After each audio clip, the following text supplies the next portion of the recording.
Hello guys, good morning. Magandang umaga po sa inyong lahat. Talagang ang saya ng umaga natin dahil nagtutulungan sa paglilinis, paglalaba ang pamilya.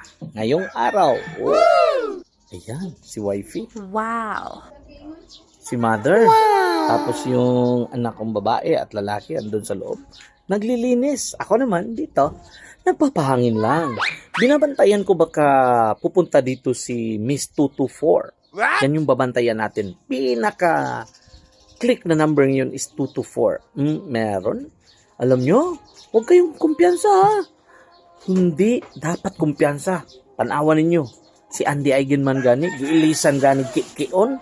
Ikaw pa ka nga dili nga ligoon. Ayan! Ayusin mo ate ha ang pagsisilhig dyan.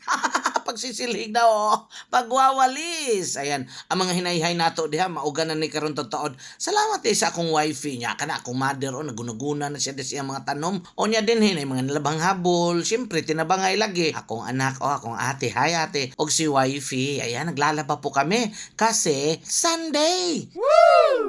Ganon po ang Sunday namin guys. Kasama ko buong pamilya, naglilinis ng bahay, naglalaba, at iba pa. Kung ano yung dapat tulungan, tutulong tayo. Huwag tayong higala ng higa para tayong nagkasakit niyan. O di ba? Yung mga may sakit nga, talagang gusto nilang tumayo para tumindog, para tumabang sa mga buluhaton at gagawa sila ng gagawa. Samantalang ikaw dyan, na magaling pa yung lawas ni mo diha, nagluya-luya ka na. So karon, galaw-galaw din pag may time. Oy, di ba? Ikaw, anong ginagawa niyo kapag weekend sa bahay niyo?